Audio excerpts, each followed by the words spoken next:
The Black Phone is a supernatural horror film, and it tells the story of a kid who is abducted and taken to a house and put in a room with a black phone where a spirit tries to help him escape.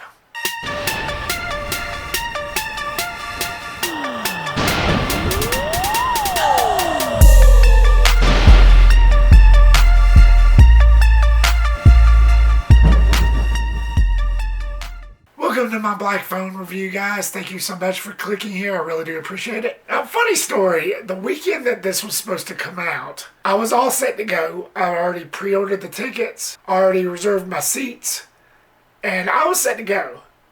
But then, the day before I was supposed to go, I was on my way to work and I fell face down and I injured myself. I couldn't do anything. I was in so much pain. I had to refund the tickets. I even had to call out work, which I hate doing.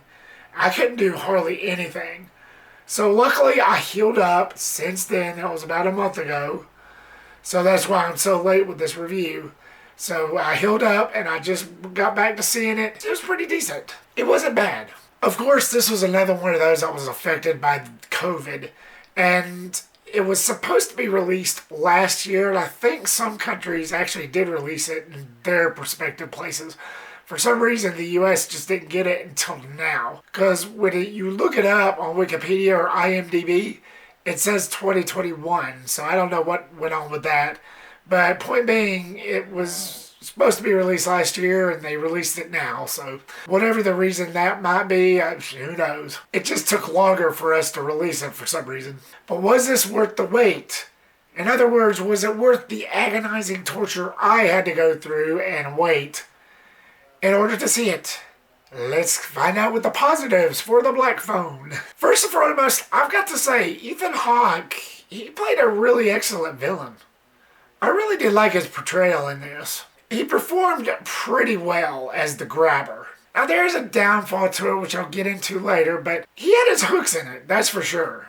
I've never had a problem with the guy. I've always liked him in the stuff that I have watched that he has come out with and I felt the desire to watch. I never had a problem with the guy. In this movie, he was very off-putting. He's pretty much the pinnacle of a screw loose. You look up in the dictionary screw loose, his picture would be right next to it. But yeah, Ethan Hawke is great in about everything I've seen of him. Yeah, like I said, I never really had a problem with the guy. I think he's a pretty good actor. I'll scream. I'll scratch your face. This face? Not to mention the look. This movie was set in the late 70s, and it had that really grainy 70s type feel. I really did appreciate that. I liked that. It had that awesome 70s feel and that awesome 70s look. You know it was set in the 70s, and they tried to keep it as true as possible to that. And I really did appreciate that. And for that, the story really worked. You basically have this guy who's just abducting these children, and this was before Amber Alerts really took off. You know, society wasn't as cautious as they are now. So the story really made sense for the time that this was set. Like I said, society wasn't quite as caught up yet. Maybe it was the very, very, very, very, very beginning of the awareness. But it really did make sense for like the type of story that this was telling about this guy kidnapping kids. And it made sense, especially for the time that it was set. And for parents, this should be a really sensitive subject. It really should. And that's what made the movie even better in my perspective. You know, I'm no parent. You know, I'd hate to imagine my own child in this position, in this situation. But for you parents out there, this movie really should grab you in that perspective. You know, as parents, to me, like even though I'm not a parent, it was still a freaky story for me. And that's, like I said, coming from someone that's not a parent.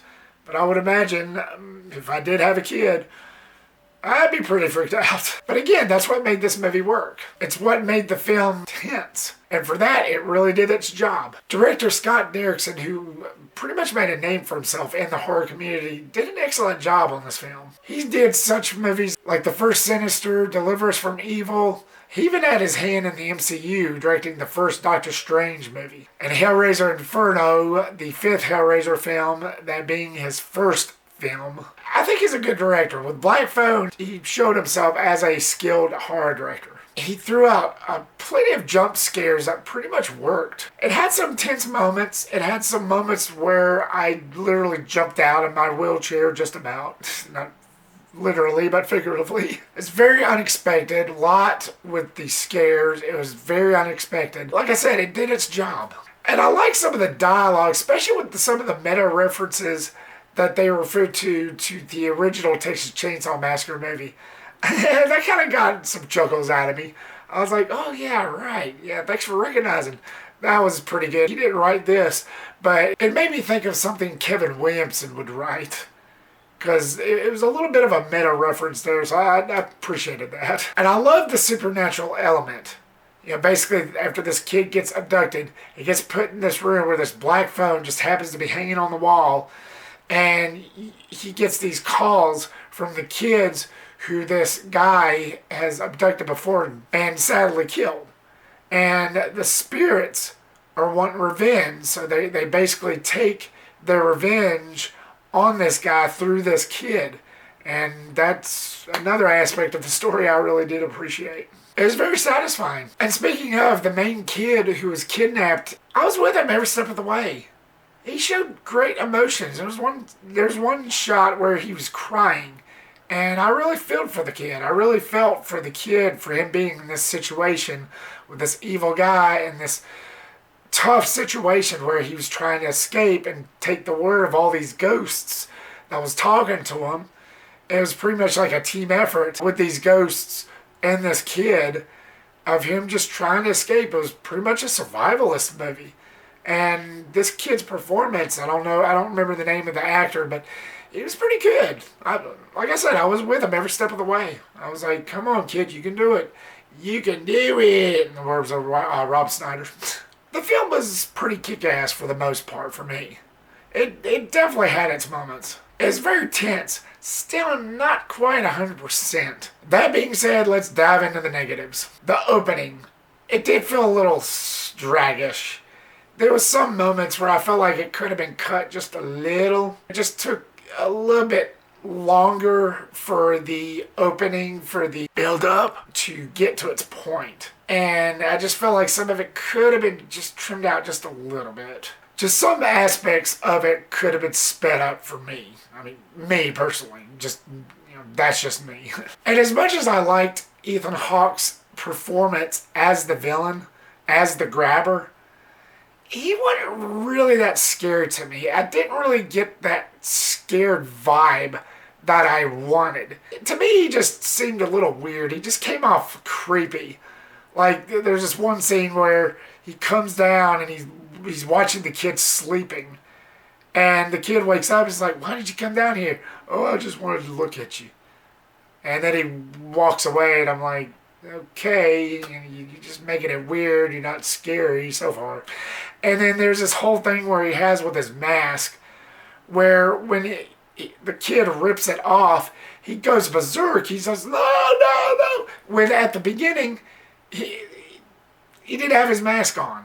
It's like, okay, you were fine showing your face at the beginning, but now all of a sudden you have a problem with it. That didn't really make that much sense to me. Maybe it was just the heat or spirit of the moment. I don't know, but that didn't work for me. Plus this whole thing with the sister who kept on claiming that she was having dreams about what was happening and where these kids was getting taken. And then whenever it came to the main character, the kid, the brother being abducted, she just had this whole thing where I'm dreaming about what's happening and sometimes they're true, sometimes they're not. And then her cursing at God and all this. It just felt like it kind of took a step away from what was really going on. And going back to what I said in the Nope movie about that commercial break thing, that's kind of what this felt like to me in this movie. So I felt like that could have been trimmed down just a little. I know the significance of it, but I just didn't really feel like it was that necessary. But again, I digress. But all in all, guys, The Black Phone was pretty fun. It was decent. It's not something that I would watch again unless I'm watching it with friends or family. But it was a good time, and I suggest you checking it out. Just go see for yourself. For supernatural horror fans, you'll find joy in this film. It's quite a happy accident. So The Black Phone, what was your thoughts on it? Were you a fan of this movie? Did you find this gripping at all? Did you enjoy seeing Ethan Hawke as the villain? Did you enjoy that character at all? Or was this not for you? Leave me your comment down below and give me your thoughts. As always, thank you so much, guys, for watching this video. I really do appreciate it. Like, subscribe, comment, and share. And click that bell icon so you don't miss a thing. And I will see you on the next one. Peace.